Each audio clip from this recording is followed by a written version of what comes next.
Namaste friends. Today we are here to learn an online assessment tool which is named as exam.net. In my previous video, we have learned about the Google Forms. Now, Google Forms is also an online assessment tool, but exam.net is a step ahead to the Google Forms. The reason being is using the Google Forms, you cannot monitor your students if they have opened another window in front of them. You may be monitoring them via another device and watching them if they are working on a computer or a device only, but then you never know that the device on which that exam is being opened, they may have opened another window and minimized it and been referring for the resources from there. So using the exam.net, you have this added advantage that the moment the exam will start, the system will go on a on-screen mode automatically. And in case the child will try to minimize or maybe trying to open some other window from the taskbar, any other tab, it automatically will intimate to the teacher. Now it's a decision of the teacher whether they want to unlock the child. The paper will get locked for a while. Now, depending upon the teacher's decision, when you will set up a paper, whatever settings you have done, I'm going to teach you on those today. So whatever settings you have done, accordingly the child will get unlocked, right? So that's another advantage, that you have a cap on the child, that the child cannot jump from one window to another, and they have opened only the paper in front of them. And you definitely can always monitor the child from the other device, that the child does not have any other reference material around them, and that is how you can assure that your students are being doing their exam honestly. So now let's get started. So you have to enter www.exam.net. Now it has got two modes, student and teacher. Now again, that's a good thing about exam.net is that if you are been appearing as a student, they need not to create any ID on this site. They need not to register anywhere. They simply has to go, and the exam key which you are going to provide them, they just need to enter this exam key here and they have to start with their exam. However, for being a teacher, you definitely need to register. You have to create your account on the site, and that's how your exam papers can be uploaded, and that you can conduct the exams from the exam.net. Now for creating the ID, you can do it using the your Gmail ID, or you can do your Microsoft ID also. But then I always recommend to everyone that if you are in an organization where there is a standard email system is being followed, then you should always go by that. Like in my organization, we are been following the Microsoft IDs. All of our teachers are having a Microsoft ID. So I have created my account using my school Microsoft ID. Why I'm saying so? Because when later on you need to collaborate with your teachers, you need to add the other teachers as a collaborator, maybe for the invigilation of the exam, or maybe for the checking of the exam collaboratively. In that case, it will be helpful to select the teachers if they are from the same organization. And as I told you that my account is already created, so I'm skipping this part. Whereas in your case, if you are a first comer, then you have to click on register. But in my case, I have already registered, so I'm just going directly. So as you can see, this is the first window that will appear when you will log in your account. Now, if I'll show you my profile, so you can see it is my name, it is showing me my email ID, and it is also giving me the option of change password, or if in case I forget my password, then whatever is my alternate email ID, that will go there, and all these things.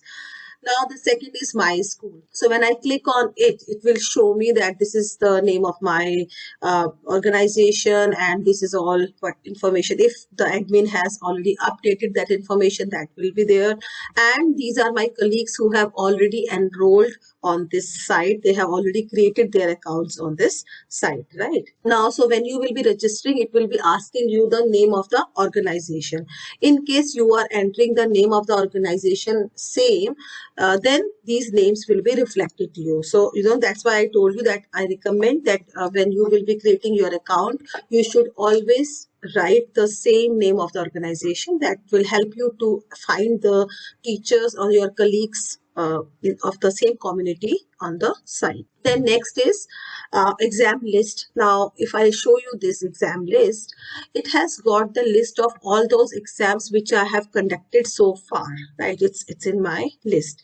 Now, from here also, I can start a new exam if I want, or I can start a new exam from this tab also.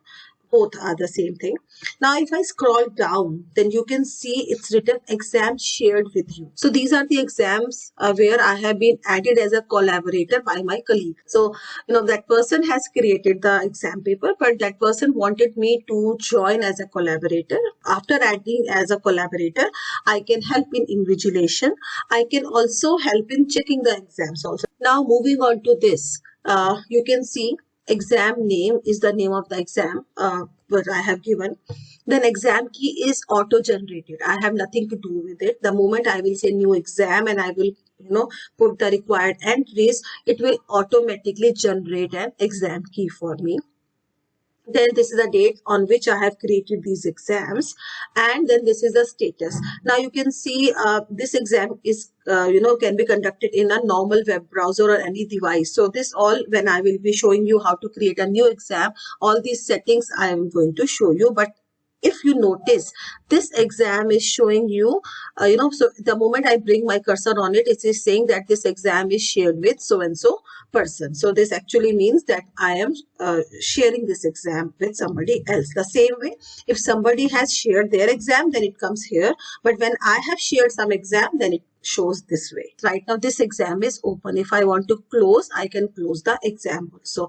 So this is again a good part, that even if you have shared your exam key with the students beforehand, the child cannot get access to the exam unless you will not open your exam from here. So the moment you will open your exam, only then the students will be able to see your paper and will start the exam. However, I will always recommend to the teachers not to share the exam key beforehand. Should do it on the same time when you are conducting the exam, because maybe it may get leaked and somebody else also get access of it and will try to enter in your exam. However, if that happens, you always have the option of removing that person. Now, this is edit content and setting. The exam paper which I have already created, I can edit that. We will come on this part later on once we will create our own exam. Then this is surveillance. Surveillance means you can always monitor the students when they will be writing the exam. This again I am covering in the later part. And this is preview your exam as a student, how your paper will look like. This will show that. This again we will come. And this part, this menu also, I will be coming to you later on. Right? So let's start with creating a new exam. So I'm going to new exam tab. So it is asking me for the name of the exam. So let's say I'm entering. Now it is asking me no digital exam. So this is the first option is being used when you are not providing anything digitally to the students. The students are already having questions written somewhere else, and you are asking them orally, and you are just using it for monitoring them, or maybe for accepting some inputs. Then you are using this option. Wherever in our case it is of no use. Second is use a PDF file. Now your paper is ready in the Word format. You can always convert them as a PDF file and can upload it, the entire paper, just like you conduct your papers in your school, half yearly paper or your annual exams. So then you will be using this, use a PDF file if you actually want to give your students the feel of giving the paper in house. Then write exam question. Now this option is being used when you want to type the questions. You don't have a ready paper, but you want to write the question inside the system itself. Then auto mark is if you want to include the one marker question, MCQ question. Now the advantage of using this part is that these questions, these answers could be auto checked also. But since today's training is about taking the real exam in a same environment as we do it in the schools, so then in that case you are using the user PDF file, and you are accepting the answers also from the students handwritten. Then I have to use a PDF. Now it is asking me to upload the paper. So like I can show you. So this is the assignment which I have created for my students. So I am just uploading that for understanding purpose. So depending upon your network and the paper's length, it may take few minutes or seconds. So you can see it's uploaded now. Now I am going to student information. Now what we need from the student. So when the student will be appearing for the exam, they should be asked to enter their first name, last name, email ID. I strongly recommend, because if you are checking the papers digitally and you want to share their results digitally with them, just the way we have done with the Google Forms, in that case you need to ask their email IDs. So remember to include email ID. Class, obviously we need. Teacher name is your choice. Phone number is your choice. And student ID, if you want your students to enter their admission number, then you can always enter it. Now, anonymous exam. Now, this tab means that this is generally used, if you know, in the board exams. Generally, they take out the first page in which the identity of the child is there, so that the teachers, when check the papers, they should know that whose paper they are checking. The same way is here. If you want that your teachers who are been checking these exams should not know the identities of the students, then you are been using the anonymized exam. But in our case, it's internal exams we are been conducting, and we are not going to that level, so we are been making that unmarked only. Now, writing area. Now, writing area is that area which will be provided to the student to write their answers. But then, even if you are not allowing your students to write on the screen, to type on the screen, but you want a handwritten paper which will later be scanned and shared with you via exam.net, in that case also your exam area should be kept on. Then only it will give you the option of scan your work. Spell check. No, I don't want my students to get the correct spellings automatically. I want them to know their own spellings. Then scan handwriting work from mobile. Yes, I definitely need it, because if I want to give them the practice of handwritten questions, so they will write it on a piece of paper, they'll scan it and upload and will share it with me and upload it on the answers. So you can see the moment I will make it close, the other options will also go. So that's why I told you that you have to keep your writing area on, and then you have to say scan handwriting work with a mobile phone. Now, this exam.net has another advantage, that it has a very, very easy way to scan the work and upload it on the system.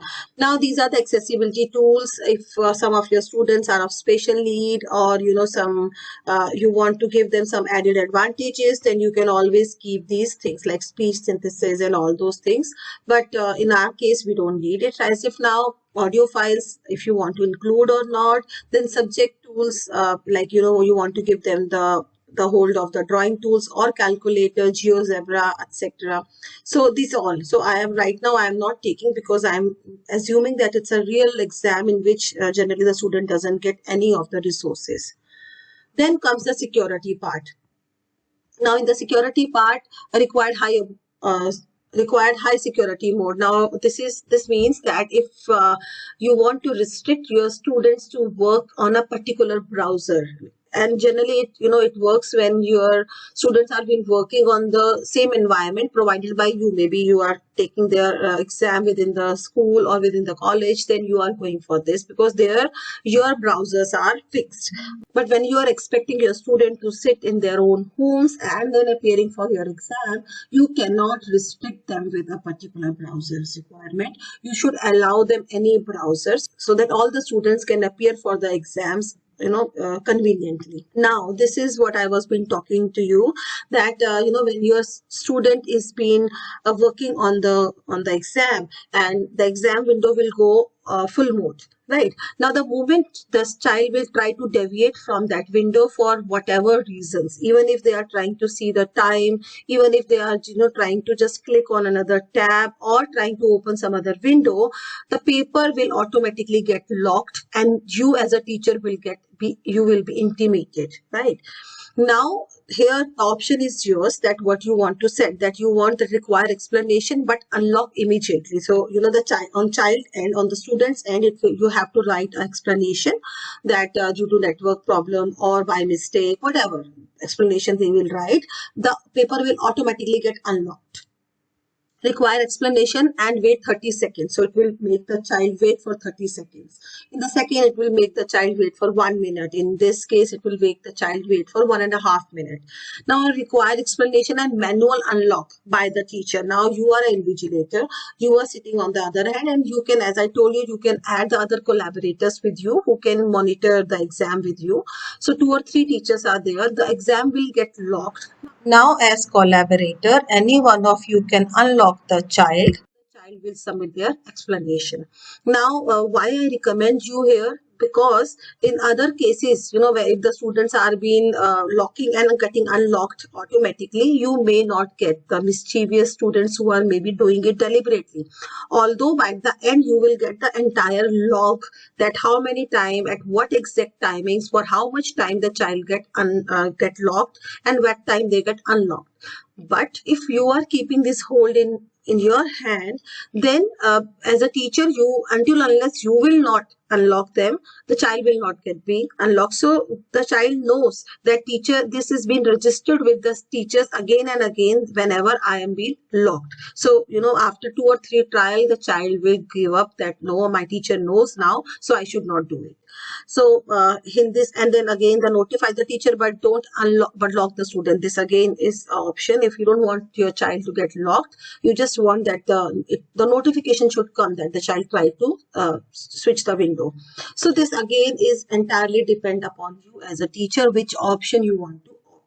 Like in my case, I am doing this manual unlock. Then I'm saying create the exam. So you can see a new exam has been created. So let me scroll it down. Now you can see on the top, Unit 3 assignment for grade 12. So this exam key is been automatically created. I haven't done anything in that. Now the date on which it is created, it's given now. Then status is same. Right now it's close. I have to open it whenever I want. Now if I click on these 3 dots, it is asking me delete or archive your exam. If you want to delete your exam, or archive means you want to send it in the storage. Then tag exam with a color. This also you can do if you want, to differentiate your exam with the different colors. You can always tag your paper. So let's say I'm doing it with this maroon color. So you can see, so that will help me to sometime, you have a multiple papers, grade 12 with grade 11, grade 9, 10. So by color code that this paper is of grade 10, this paper is of grade. So that way it help you to identify.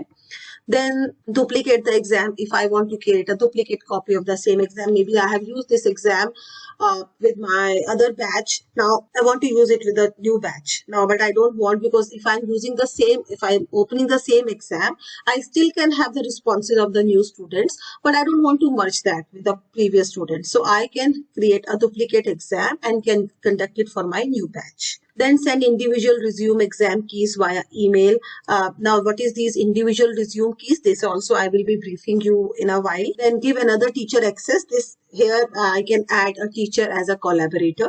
So when I click on it, it will show me all my colleagues which are from the same organization. So the moment I will give access, so that icon will come. Right now I haven't given the access, but if I would have given, then it should have shown here. Then comes preview exam. Now preview exam means how it will look like on a student's end. So this I'm going to show it to you. So when I click on it, so this is how the exam will look like. So preview the exam. As a student, you have chosen to preview the exam. In this mode, the cheat protection is disabled and you may access closed exams, but otherwise it will look and function in the same way as for your student. So here, if I try to change the window, that cheat protection will be disabled, because I am a teacher and I'm just trying to check my paper. Then your name is test person and you may monitor the exam as usual. So I can do that also. Now generally why we are using it, let's say your exam is going on.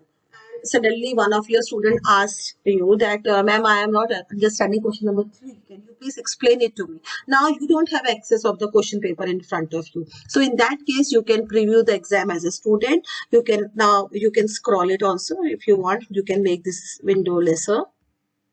And then I can quickly go to question number 3 and can check that what is been there in that question which the child has been asking. So in that case, I can monitor my exam as I am doing as a teacher, but at the same time I can also see the question paper also, right? So it is just to show you that how the paper will look like on students end. So this is the window on the students end. So the child will be finding the question here. If you have given the option, if you are keeping it open for the child to type the answers also, some of the answers the child can type also. So this is the writing area, the child can always type.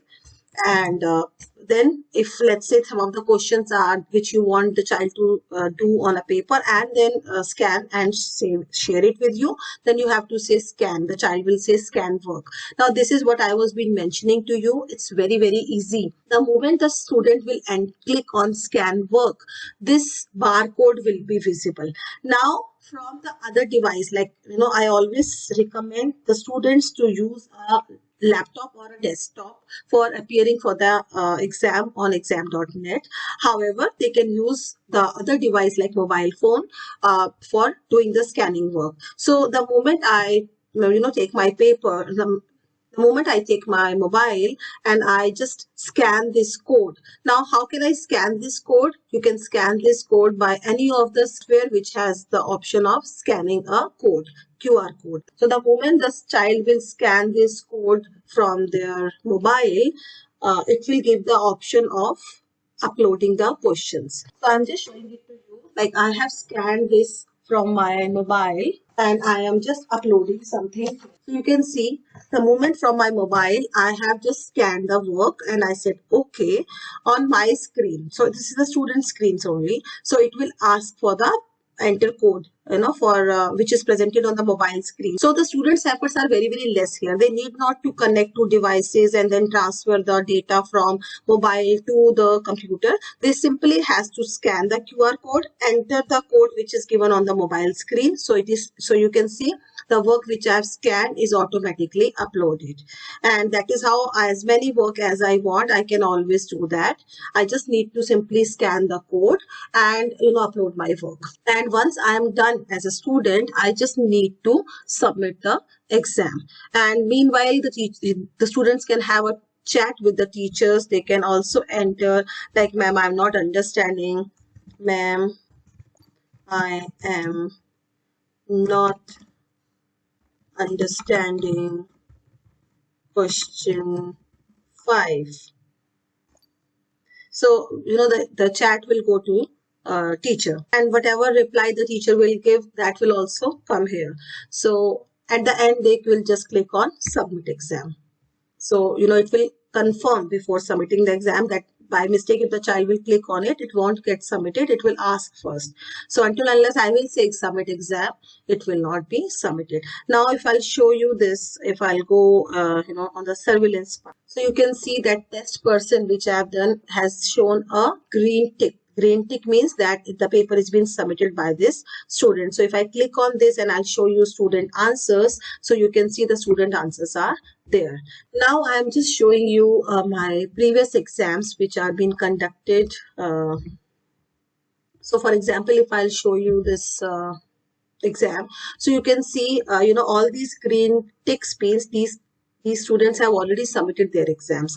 However, these have not submitted the exams and it's still on for these students. So although I have closed the window from here, but these exams are not submitted yet by them. So I always have the option of force submission.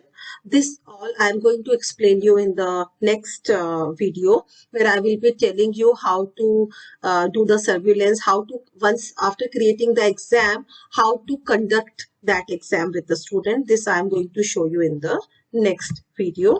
However, I would also like to mention that once your exam is created, you can always edit your exam by clicking on this. So you can see, you can have all those options which you have done. So you can always edit or make changes in the settings if you feel like this at the end movement, right?